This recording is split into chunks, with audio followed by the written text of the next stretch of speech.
Good morning all. आज अपन दोबारा शुरू करने वाले हैं एक और नई क्लास। और आज जो अपन टॉपिक पढ़ेंगे वो है अपने पास के अंदर ब्लड कैंसर। ठीक है, तो ब्लड कैंसर की अगर हम बात करते हैं उससे पहले मैं आपको एक चीज बता देता हूँ। अपना जो ब्लड होता है ना, ब्लड के अंदर कितनी सेल्स होती है? 3 सेल्स होती है, जिनका नाम होता है अपने पास में आरबीसी, डब्ल्यूबीसी और प्लेटलेट्स।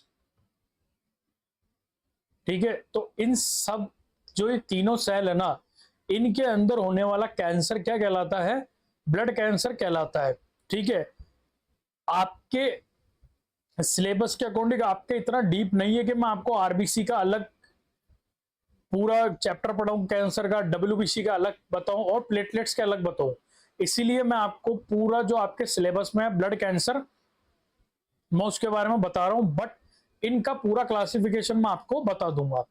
ठीक है, और इनसे रिलेटेड एग्जाम में जो क्वेश्चन आएंगे आपके पेपर में, वो भी इस चैप्टर के अंदर, वो भी इस वीडियो के अंदर पूरे क्लियर हो जाएंगे। ठीक है, तो आप वीडियो पूरी देखना, तभी आपको पता लगेगा कि मैं कैसा पढ़ाता हूं और कंटेंट कैसा है। तो आप प्लीज एक बार पूरी वीडियो जरूर देखें। सबसे पहले अपन बात करते हैं डेफिनेशन की।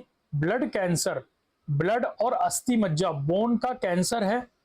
ठीक है, बोन का कैंसर है जिसमें शरीर में असामान्य इमेच्योर डब्ल्यूबीसी का निर्माण और अनियंत्रित रूप से होने लगता है।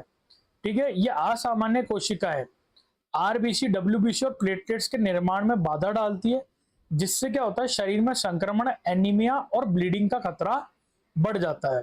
ठीक है, अब अगर अपन बात करते हैं टाइप ऑफ ब्लड कैंसर की, तो सबसे पहला आता है लुकेमिया। ठीक है, टाइप ऑफ ब्लड कैंसर में पहला आता है लुकेमिया। बेसिकली लुकेमिया किसके कारण होता है? यह लुकेमिया आप ऐसे पढ़ो। बेसिकली लुकेमिया जो होता है ये बोन मैरो में असामान्य डब्ल्यूबीसी के तेजी से बढ़ने के कारण होता है। ठीक है, डब्ल्यूबीसी जितनी बढ़ेगी ना, वो दूसरी सेल को क्या करेगी? डिस्ट्रॉय करना चालू कर देगी या उनको मेच्योर नहीं होने देगी। तो लुकेमिया जो होता है ना, लुकेमिया आपके पास में 4 टाइप का होता है। पहला आता है अपने पास के अंदर acute lymphoblastic leukaemia. Acute lymphoblastic leukaemia, और आपको ये बहुत ही इंपॉर्टेंटली ध्यान रखना है, एक्यूट लिम्फोब्लास्टिक लुकेमिया बच्चों में सबसे सामान्य प्रकार होता है। और ये क्वेश्चन आपके एनएचएम 2025 की वैकेंसी के अंदर पूछा हुआ ये क्वेश्चन कि कौन सा लुकेमिया बच्चों में सबसे मोस्ट कॉमन होता है। आंसर क्या जाएगा? Acute lymphoblastic leukaemia. ठीक है, दूसरा जो टाइप आता है वो आता है एक्यूट माइलोइड लुकेमिया, जो वयस्क और अडल्ट, मतलब कि आप ये देख लो वयस्क में सबसे ज्यादा देखने को मिलता है। ठीक है, तीसरे नंबर पे आता है क्रॉनिक लिम्फोब्लास्टिक लुकेमिया। ठीक है, क्या आता है? Chronic lymphoblastic. इससे पहला वाला था एक्यूट माइलोइड लुकेमिया, दूसरा क्रॉनिक लिम्फोब्लास्टिक लुकेमिया। ये अडल्ट मतलब बुजुर्गों में सबसे ज्यादा देखने को मिलता है। ठीक है, मैं वापिस बता देता हूं, एक्यूट लिम्फोब्लास्टिक लुकेमिया बच्चों में सबसे ज्यादा देखने को मिलता है। एक्यूट माइलोइड लुकेमिया अडल्ट में सबसे ज्यादा देखने को मिलता है। क्रॉनिक लिम्फोइड लुकेमिया बुजुर्गों में, ओल्ड पर्सन में सबसे ज्यादा देखने को मिलता है। फिर आता है अपने पास के अंदर क्रॉनिक माइलोइड लुकेमिया, धीरे धीरे बढ़ने वाला कैंसर है और इसके अंदर फिलेडेल्फिया क्रोमोसोम से ये संबंधित होता है। तो ये पहला जो क्लासिफिकेशन था ये बेस्ड अपने लुकेमिया के ऊपर। ठीक है, अब जो दूसरा क्लासिफिकेशन आता है वो आता है लिम्फोमा। लिम्फोमा यह लिम्फ नोड एवं लिम्फ वेसल्स में होने वाला कैंसर है। ठीक है, लिम्फ नोड और लिम्फ वेसल्स में होने वाला कैंसर है। आपने नाम सुना होगा हॉटकिंसन लिम्फोमा। एक सेकेंड,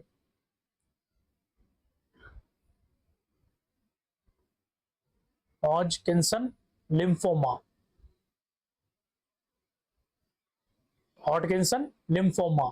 ठीक है, फिर आता है अपने लास्ट में मल्टीपल माइलोमा, ये प्लाज्मा सेल का कैंसर होता है। ठीक है, ठीक है, आपको ये क्लासिफिकेशन अच्छे से ध्यान रखना। लुकेमिया 4 टाइप का, acute lymphoid leukaemia, acute myeloid leukaemia, chronic lymphoid leukaemia और क्रॉनिक माइलोइड लुकेमिया।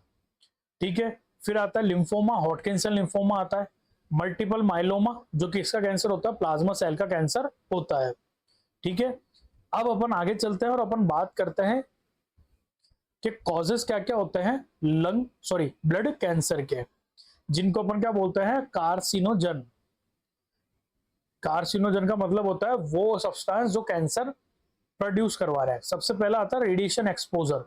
उच्च स्तर के रेडिएशन और एक्सरे या गामा रे के संपर्क में आने पर केमिकल्स जैसे कि बेंजीन, ठीक है, बेंजीन के संपर्क में आने पर ब्लड कैंसर होता है। जेनेटिक डिसऑर्डर जैसे डाउन सिंड्रोम हुआ, ठीक है, या फिर अगर जो डाउन सिंड्रोम के पेशेंट होते हैं ना, उसमें आनुवांशिक विकार वाले बच्चों में लुकेमिया का खतरा अधिक होता है। ठीक है, लुकेमिया जेनेटिकली भी आ जाता है कई बार। ठीक है, एज यूजुअल स्मोकिंग, तंबाकू से एक्यूट माइलोइड लुकेमिया होता है। वीक इम्यूनिटी, एचआईवी एड्स या अंग प्रत्यारोपण, ऑर्गन ट्रांसप्लांट के बाद ब्लड कैंसर डेवलप हो सकता है। तो ये थे अपने पास के अंदर कॉजेज ऑफ ब्लड कैंसर। अब अपन बात करते हैं क्लिनिकल मैनिफेस्टेशन की। तो क्लिनिकल मैनिफेस्टेशन में सबसे पहला आता है एनीमिया के लक्षण। किसकी? आरबीसी की कमी के कारण। तो आपको क्या देखने को मिलेगा? फटीग देखने को मिलेगा, पेशेंट जल्दी थक जाएगा। साथ में पीक का डिसऑर्डर देखने को मिलेगा।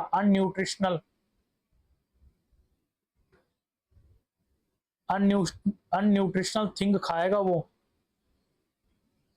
ठीक है, आपने देखा होगा छोटे बच्चे ना नखून खाते हैं।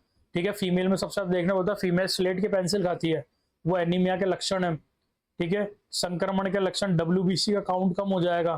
ठीक है, डब्ल्यूबीसी का काउंट क्या हो जाएगा? डब्ल्यूबीसी का काउंट कम हो जाएगा, उसके कारण देखने को मिलेगा, है ना। और क्या देखने को मिलेगा? और अगर अपन बात करें ना, तो संक्रमण में क्या आएगा? संक्रमण में आएगा बार बार बुखार आना, बार बार फीवर का आना, अत्यधिक ठंड लगना। ठीक है, प्लेटलेट्स में अपन को क्या देखने को मिलेगा? प्लेटलेट्स में अपन को देखने को मिलेगी एपिस्टैक्सिस। एपिस्टैक्सिस मतलब नाक से रक्त बहने लग जाएगा। ठीक है, गम्स से रक्त बहेगा, गम्स ब्लीडिंग। गम्स ब्लीडिंग का मतलब होता है मसूड़ों से ब्लड का आना। ठीक है, अन्य लक्षण में क्या देखने को मिलेगा? फीमेल के अंदर एक्सेसिव मेंस्ट्रुअल साइकिल,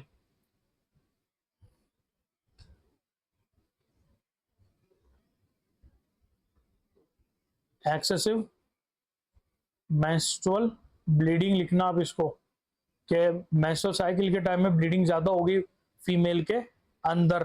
ठीक है, स्किन रैशेज हो जाएंगे, बैंगनी कलर के चकत्ते बन जाते हैं इसके अंदर स्किन के ऊपर। ठीक है, और आपको क्या देखने को मिलेगा? कॉशन देखने को मिलेगा, जो आपको फर्स्ट इंट्रोडक्शन वीडियो में मैंने आपको बताया है। ठीक है, अब डायग्नोसिस के लिए अपन क्या करेंगे? सबसे पहले सीबीसी काउंट चेक करेंगे। इसमें डब्ल्यूबीसी काउंट सामान्य से अधिक दिखाई देगा, जबकि हीमोग्लोबिन और प्लेटलेट्स काउंट बहुत कम मिलेंगे। पेरिफेरल ब्लड स्मीयर करेंगे, जिसमें क्या होगा? रक्त की बूंद को माइक्रोस्कोप के नीचे देखेंगे और असामान्य ब्लास्ट सेल, जो जिससे सेल बनती है, वो देखने को मिलेगी। बोन मैरो एस्पायरेशन करेंगे, जिसमें क्या होगा? ब्लड कैंसर की पुष्टि होगी।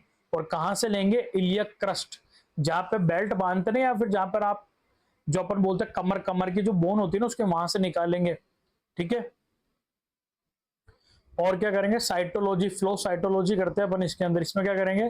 कैंसर के सटीक प्रकार और जेनेटिक म्यूटेशन का पता लगाने के लिए बोन मेरो को अपन अच्छे से एनालिसिस करेंगे।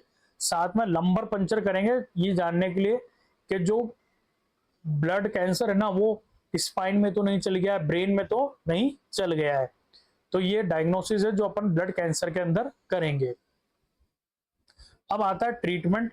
इसका ट्रीटमेंट के अंदर आप कीमोथेरेपी दे सकते हो, ठीक है, टारगेटेड थेरेपी, रेडिएशन थेरेपी या सपोर्टिव केयर कर सकते हो। इसका मेन जो है वो है बोन मैरो ट्रांसप्लांट, के आपको पेशेंट का बोन मैरो ट्रांसप्लांट करवाना पड़ेगा। सपोर्टिव थेरेपी में आप क्या कर सकते हो? PCV, packed cell volume, packed cell volume plus platelets, ये आप पेशेंट को चढ़ाते रहना टाइम से, जिसके कारण उसके सिम्टम्स को कुछ टाइम तक रोका जा सकता है। ठीक है, तो आपको मेरी क्लास कैसी लगी आप मुझे कमेंट सेक्शन में जरूर बताना। साथ में मैं रेडिएशन थेरेपी ठीक है, कीमोथेरेपी।